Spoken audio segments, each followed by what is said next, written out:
José Sandoval, yo soy psicólogo, eh, tengo un doctorado en psicología social y actualmente trabajo en la Universidad BioBio, ¿ya? Principalmente mis temas de investigación se han vinculado a el impacto que tienen los riesgos socionaturales y los desastres socionaturales sobre las personas, los grupos, y actualmente me interesa también bastante vincular el tema como el cambio climático en sí, pero también en el marco de un desarrollo neoextractivista, intensifica tal vez el impacto psicosocial en comunidades y en personas. Sí, mira, el tema primero, podemos hablar de grupos de distintas formas. Grupos de pertenencia, gente que, por ejemplo, pertenece a una familia o bien pertenece a un barrio, pero también grupos de referencia, de alguna manera, que en este caso a nosotros nos interesa los grupos de pertenencia. Ahora la noción de comunidad también es un concepto bien complejo porque no es un concepto que alude a pertenencia, identidad, y en Chile no necesariamente gente que vive en un espacio común son comunidades. Por ejemplo, un barrio directamente puede ser nominado como una comunidad, sin embargo, en términos estrictos, no necesariamente son porque no comparten, ni pertenecen, ni siquiera se conocen. Entonces, yo ahí diferenciaría, por ejemplo, la noción de barrios con la noción de comunidad, en donde la noción de comunidad hay una recurrencia continua, hay una identidad, hay un sentido de pertenencia, y hay algo más que trasciende sus individualidades. Entonces, en Chile hay un caso. En el tema de las zonas de sacrificio, yo creo que, y en el tema del neoextractivismo en general, acá lo interesante es que hay temas de injusticia ambiental, que tiene que ver específicamente con la contaminación y el tema de los pasivos ambientales, y eso lleva a que muchas comunidades o hayan crecido, nacido ahí, y eso hace que ya tengan un conocimiento en sí mismo, o a partir también de este interés frente a esta temática, surge la posibilidad de generarse como comunidad, es decir, individualmente no podemos hacer mucho, por lo tanto necesitamos reunirnos, necesitamos encontrarnos, y a partir de este interés particular, de alguna manera generamos una estrategia para afrontar esta situación. Por lo tanto, yo creo que se cruzan ambas cosas. Comunidades como aquellas familias que se mantienen en el tiempo ahí, un conocimiento recurrente, o aquellas que surgen a partir de un interés común, en este caso tal vez el tema de la injusticia ambiental y la contaminación. Sí, yo creo que ahí tiene que ver justamente en la línea de los cambios de la Organización Mundial de la Salud, de entender que la salud es un concepto más integral, en donde no se reduce a lo biológico, a lo biomédico, sino tiene que ver con aspectos no solamente personales, sino también interaccionales. Entonces, algo tan básico es como la salud ocupacional, que actualmente está también presente, que es como tener un espacio adecuado, una buena silla, una buena mesa, que vamos a ver que hay condiciones que generan por ejemplo, que uno tenga una salud ocupacional desde el punto de vista laboral adecuada. Ahora, si eso lo ampliamos a un territorio más grande, también está el tema de la contaminación, vivir en contextos libres de contaminación. O si lo ampliamos un poco más, lo biopsicosocial, es que tú tengas ciudades caminables. Entonces vamos a ver que el concepto biopsicosocial, su polo está puesto en el bienestar, está puesto en cómo generamos condiciones de bienestar en ciudadanos, en personas, en grupos, que va más allá del tema de no sentirse estresados, sino va en el tema de cómo fortalecemos el bienestar en términos de felicidad, en términos de condiciones mínimas de subsistencia y todo eso. Entonces, lo biopsicosocial justamente viene a relevar el tema biológico, el tema de salud mental, pero algo importante, y ahí lo psicosocial tiene que ver con las interacciones entre grupos, pero también del contexto, es decir, vivir en un contexto en donde tú puedas desarrollar. Bueno, dentro de la literatura lo que más de alguna manera explica esto es la vulnerabilidad. La vulnerabilidad es donde hay muchas variables, por ejemplo, la pobreza, las variables en términos de carencia, que puede ser, por ejemplo, la pobreza económica, los ingresos que tenga el jefe o la jefa de hogar o el hogar determinado. Entonces hay una serie de variables que son basadas como en la carencia. Por ejemplo, el tema de lo que te mencioné anteriormente, pobreza, ingresos que tengan, pero también hay otros más del punto de vista que pueden influir en mantenerse ahí, como tú mencionas, la identidad. Por ejemplo, algunos grupos, y yo he trabajado un poquito el tema de desplazamiento ambiental, no todos tienen la posibilidad de optar de trasladarse desde una zona o una zona de riesgo o una zona, porque hay una serie de variables que implican esa decisión de desplazamiento. Y una de esas variables es que no tienen, todos tienen la opción de hacerlo. ¿Por qué? Porque está el tema de la familia, está el tema del trabajo, está el tema de los ingresos, por lo tanto hay una serie de decisiones que te llevan a ti a desplazarte o no, que pueden ser económicas, que pueden ser simbólicas, que pueden ser familiares, etcétera. El que tus padres vivan en esa zona y no quieran cambiarse, el que, por ejemplo, el mismo gobierno te facilite, te dé la opción de desplazarte a su nuevo lugar, pero son edificios y ellos viven en casas, por lo tanto las casas de alguna manera también tienen una infraestructura totalmente distinta que un edificio. Entonces hay una serie de condiciones asociadas al tema de desplazarse o no. Lo primero que hay que ver es que la variable que tiene más peso es justamente la vulnerabilidad social, es decir, la posibilidad de que puedan decidir hacer eso. Sí, sí, mira, yo creo que hay varias variables psicológicas más vinculadas a trastornos de la salud mental, asociado también a la salud física, porque hay muchos temas vinculados a los índices de contaminación ambiental y otros elementos que pueden influir en, por ejemplo, en la misma agua, etcétera. Pero en temas como de salud mental, lo que tiende a pasar es como, en primer lugar, un tema de desesperanza aprendida. Es, si no tengo la posibilidad de salir de acá, es como me conformo, hay un conformismo con respecto a eso, porque no hay mucha, por lo tanto, esta opción así como de que estoy acá. Y eso influye en una serie de elementos que puede cronificarse en una depresión, en presencia de trastornos ansiosos, y, por ejemplo, en algunos casos como los desastres emergen estos trastornos de estrés postraumático, donde está cierta esa sensación de angustia, de ansiedad, y en algunos casos también puede llevar a que colateralmente al tema físico haya trastornos neuropsicológicos, por ejemplo, la presencia de aspectos de problemas cognitivos, de problemas, por ejemplo, atencionales. Hay una serie de elementos ya vinculados al periodo que se mantiene esto, que genera consecuencias en la maternidad, la lactancia, el crecimiento y el desarrollo, y que influyen en el aprendizaje también de los estudiantes. Entonces, hay una serie de elementos que eso ya está como delimitado en la literatura. Ahora también hay temas sociales, por ejemplo, sensaciones de estigmatización, discriminación. Entonces hay una serie también de elementos que va influyendo en el punto de vista de cómo ellos se conciben también una identidad tal vez justamente de los marginados, esa sensación de sentirse marginado, esa sensación de sentirse estigmatizado. Eh, eh, entonces hay varios elementos que ahí están como influyendo no solamente en lo psicológico en el corto plazo, sino en el largo plazo, y también en la percepción de grupos, de sentirse discriminado, estigmatizado, excluido, etc. Sí, bueno, lo primero, yo he trabajado con Copiapó. Bueno, Copiapó es directamente, si bien no se delimita como una zona de sacrificio, sí de alguna manera es un polo de desarrollo minero donde está bien puesto el tema del extractivismo, pero también en su tema de excreción. Tú cuando llegas a Copiapó, lo primero que observas son cerros multicolores y como que te llama la atención y lo encuentras hasta atractivo. Sin embargo, después tú te das cuenta que eso tiene que ver con relaves mineros.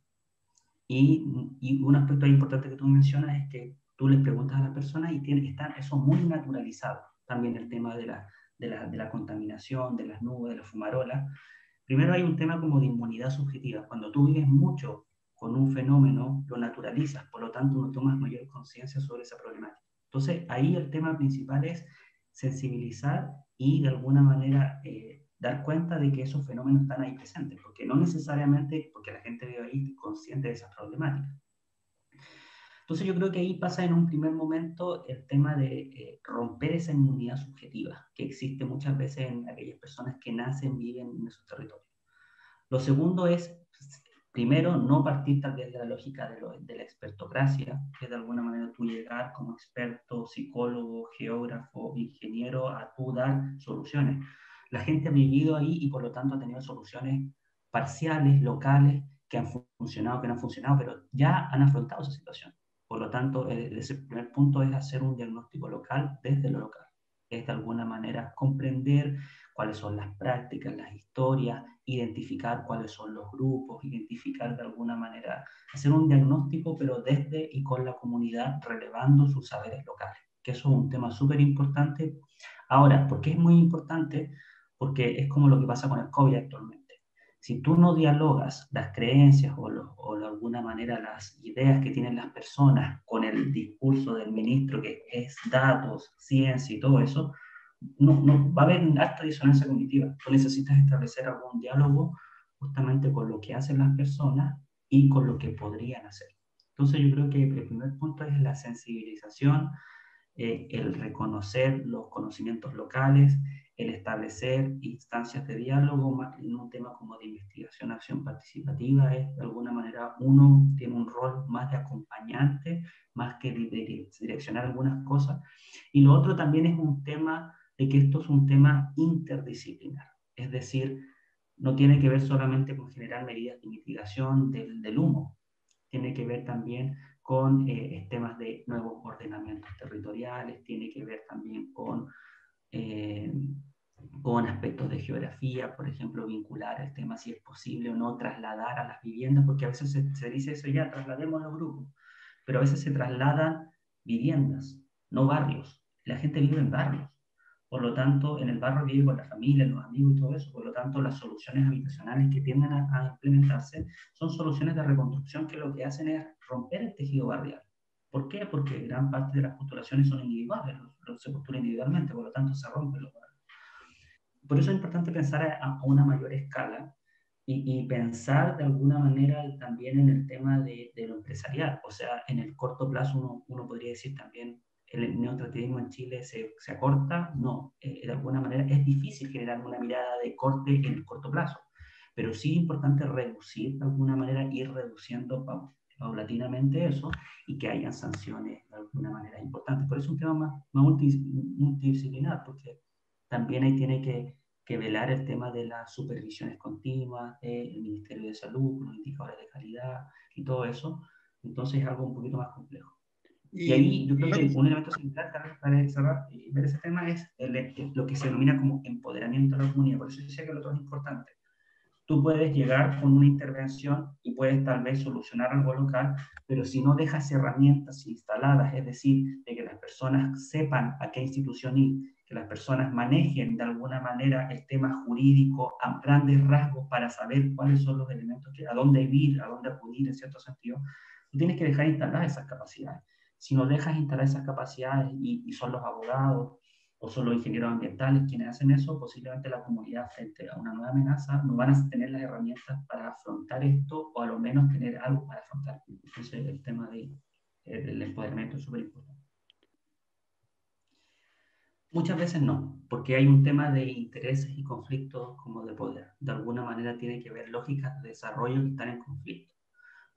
Una lógica basada en el crecimiento económico y otra lógica basada en el desarrollo social que se cruzan y tienen intereses totalmente distintos. Entonces, por ejemplo, el caso de las forestales, en donde podemos ver que el tema de las forestales, hay un tema importante con territorios particulares, hay un aspecto importante con comunidades, da cierto trabajo a ciertas comunidades, pero también genera temas de fomenta, por ejemplo, incendios forestales. Por ejemplo, hacer monocultivos también genera temas de reducción de agua. Entonces hay una serie de consecuencias en donde lo económico con el desarrollo social se cruzan y se generan temas de polos de conflicto. Entonces, muchas veces se trabaja, a veces, eso sí es importante, tal vez lo político, a veces uno piensa en el Estado nomás. Sin embargo, vamos a ver que hay municipios y hay de alguna manera ciertos municipios que sí tienen un compromiso local con las comunidades. Ahora, y existen los conflictos políticos de gobernanza entre el municipio, el gobierno regional y el Estado. Por lo tanto, eso es importante también. Yo creo que las comunidades deben visibilizar los distintos actores involucrados en la problemática para saber que en algunos hay alianzas cortas plazo, pero en otros de alguna manera, por ejemplo, el Estado central puede ser, está más alejado, pero el municipio muchas veces puede jugar como un actor importante para reducir, por ejemplo, el tema de la reducción de riesgo de desastre o entregar ciertos elementos de emergencia. Sí. Por ejemplo, ahí lo que yo he estudiado acá, hay un caso muy emblemático en Arica sobre el tema de los polimetales y cómo una empresa de alguna manera compró unos residuos de metales, pero nunca los trabajó y después se construyeron viviendas habitacionales. Eso tuvo una serie de consecuencias porque gente llegó, se construyeron justamente viviendas sociales y nunca un manejo de ese tema. Eso tuvo consecuencias, y eso es importante, que son consecuencias que son crónicas. Y eso, porque podemos decir que hay consecuencias que son contingentes, por ejemplo, un trastorno de estrés postraumático, tú teniendo tratamiento psicológico o teniendo una estrategia de afrontamiento lo puedes superar, pero el tema del desarrollo cognitivo, el tema, eso no es algo que es crónico. Entonces también ahí es importante diferenciar que hay consecuencias de mediano plazo y hay consecuencias de largo plazo. Entonces ahí lo que se ha visto es que eso influye directamente en el aprendizaje. Y tú lo mencionaste muy bien, que no tiene que ver solamente con las condiciones de aprendizaje, que no, sino influye en las posibilidades de aprender desde el punto de vista de estructura cognitiva. Entonces van a ver que, por ejemplo, hay un menor desarrollo cognitivo, hay una mayor presencia de trastornos de déficit atencional, porque los niños no pueden tomar atención, o sea, se dispersan con algunas cosas. Entonces vamos a ver que esa es una consecuencia en el niño. Ahora, lo que pasa también ahí en Quintero tiene que ver que hay alertas ambientales que hacen que ciertos niños en ciertos momentos no puedan asistir a clases.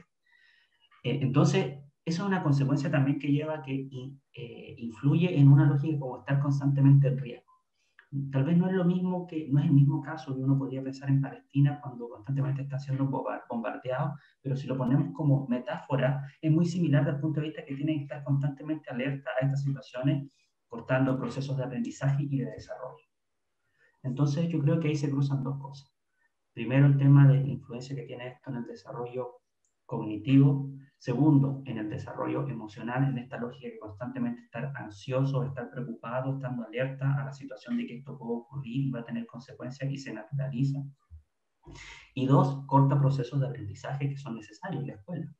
Y eso es importante, ir a la escuela va más allá de aprender. Son procesos de socialización donde muchos niños no solamente socializan con pares, sino también tienen la posibilidad de acceder a una alimentación mínima, suficiente para tener los nutrientes X. Entonces se cortan una serie de procesos vinculados. Sí, yo creo que, claro, son súper distintos. Lo único que comparten es el tema de un confinamiento, tal vez un confinamiento intermitente en el caso de Quintero Putucabí, el otro un confinamiento de alguna manera más continuo, pero claro, lo que tú dices no afecta directamente a los medios de vida. Y ese es un concepto súper importante porque de alguna manera cuando pensamos en hogares, tenemos que pensar en hogares que sustentan, por ejemplo, su hogar en función tal vez de la pesca, sustentan su hogar en función de una agricultura de subsistencia, sustentan su hogar en función de servicios. Por lo tanto, hay un tema muy importante ahí ver, que es que estas zonas de sacrificio afectan distintos ámbitos y entre esos afectan los medios de vida familiares para sostenerse. Entonces eso hace que algunas, por ejemplo, que haya desplazamientos urbanos donde, por ejemplo, se tenga que ir a ciertas ciudades a trabajar por menor empleo, sectores de discriminación, guetos, etcétera. Entonces, sí, en ese sentido yo creo que son totalmente distintos. Lo interesante del COVID es que evidenció una vulnerabilidad que estuvo muy presente, que es el hacinamiento, que yo creo que no es muy distinto al caso de Quintero Puchuncaví, donde vamos a ver tal vez que la posibilidad de estudiar y trabajar son complejas. Si hay seis familias, seis integrantes, dos habitaciones, donde tal vez no hay computadores para conectarse a clases, pero claro, las condiciones son totalmente distintas y eso es importante, son crónicas.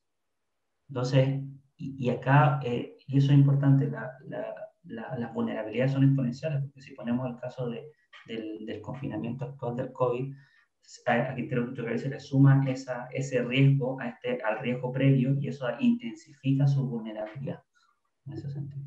Sí. Bueno, la salud mental antes de la ley era un tema que había un 2% del presupuesto de salud hacia la salud mental. Lo interesante es que en el contexto de COVID resurgió como una problemática a partir del confinamiento, en términos y visibilizó también el tema más físico del hacinamiento asociado a ese confinamiento. Entonces, yo creo que ahí el tema de la salud mental, y eso es importante ver en la lógica tal vez de la Organización Mundial de la Salud, ¿no? En relegarlo a un punto de vista más integral del ser humano que está presente en cualquier momento de su vida y no solamente el tema de la salud mental en términos tal vez psicológicos, psiquiátricos, que de alguna manera yo creo que muchas veces se ve la salud mental desde el punto de vista de lo psiquiátrico.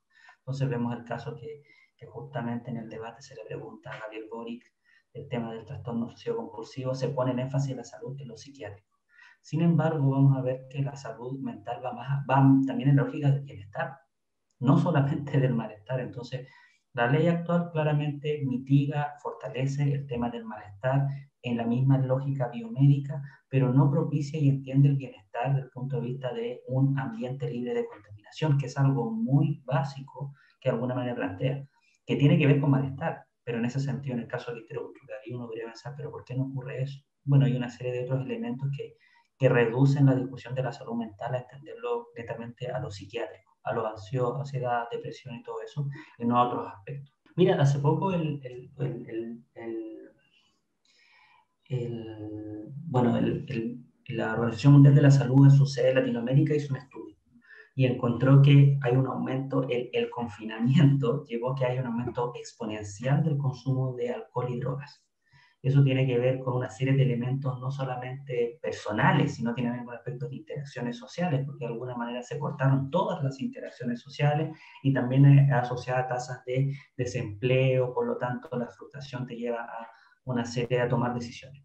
Por lo tanto, no es, en ese sentido es muy presente el tema del consumo de drogas y el consumo de alcohol. Ahora, eso es importante tal vez para desmitificar también ese tema, lo que el consumo cambia, no es muy distinto entre un grupo económico y otro, lo que cambia es el tipo de sustancia consumida. Y eso es un tema importante a considerar porque también existe un tema importante de estigmatización, por ejemplo, de drogas más económicas o tal vez el alcohol, frente a tal vez la presencia de otros tipos de drogas que también están presentes. Entonces, el tema del consumo de drogas, al final lo que varía específicamente es el tema del tipo de droga y por otro también porque son datos que te llegan al servicio de salud. Por lo tanto, en ese sentido tienes que ver también temas de acceso. Entonces, los grupos de alguna manera que tienen mayor ingreso consumen, pero no llegan al servicio de salud pública. Por lo tanto, no hay un antecedente muy claro de eso. Pero sí, hay un aumento en ese sentido, no solamente de eso, también de la violencia. Violencia hacia la mujer, violencia doméstica hacia los niños. Entonces, el confinamiento tiene una serie de consecuencias que influye y que de alguna manera, ahí lo psicosocial, influyen en el malestar de niños, mujeres, el tema del desempleo y una serie de otras variables que están influyendo.